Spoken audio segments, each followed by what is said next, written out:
worked a lot in traditional media, and now you're talking about new media. So, I mean, what transitioning from the traditional newspaper writing we know to new media that almost has no boundaries and we don't even know what is what. How has it been for you, and what are the peculiar challenges, and how are you coping with those? Well,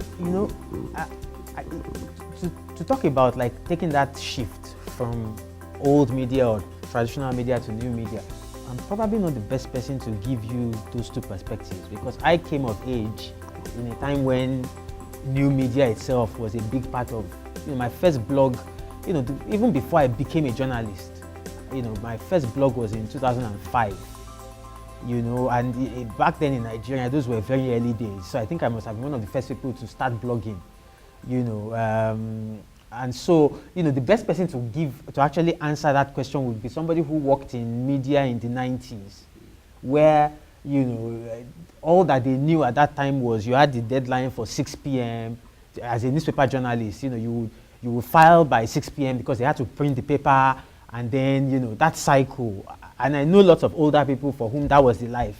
But I didn't even meet that particular. My first full-time journalism job was a newspaper called Next, and Next itself, and Next itself was a child of the new media age.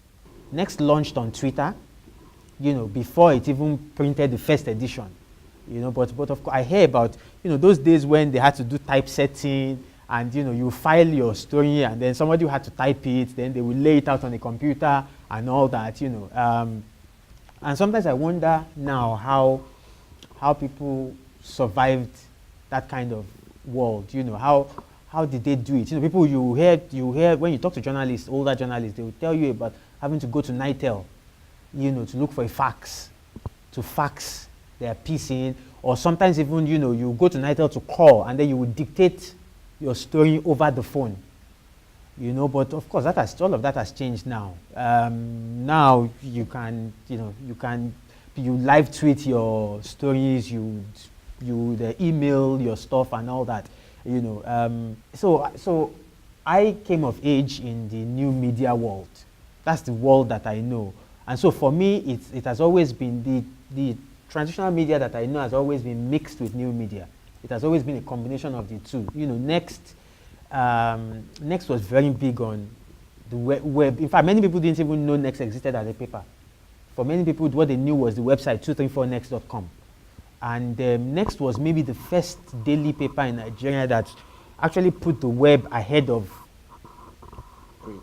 the print edition. Because many other papers, what they did at the time was that the paper was the paper. Then they would then take some stuff from the paper, put it on the web. But the paper was the main thing. Next completely upturned that. And so for Next, it was online was the business. And then we would then, from online, you then move to the paper, flesh thing, and then just, so the paper was secondary to the web. Online. And then today, of course, now, web is what everybody knows.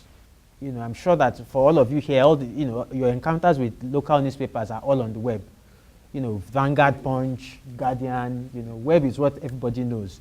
The only things that probably don't go on the web these days are the adverts.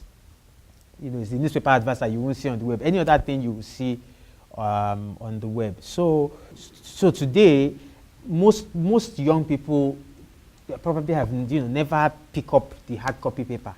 All of it is online. And of course, that has implications on the financials of these papers.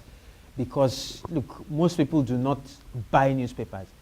Even before the age of the internet, newspaper circulations were not particularly very good in Nigeria. I don't think the highest selling paper, probably they don't do 50,000 copies a day. And now that the internet as if is even here, I'm sure it's for many of them the common figures 5,000-10,000. In a place where you have 180 million people, so it's a big struggle for many newspapers, because putting your stuff on the web does not get you the kind of revenues that that you would get from publishing the paper. So it's a challenge that everybody has to deal with and all that. But yeah, I think that's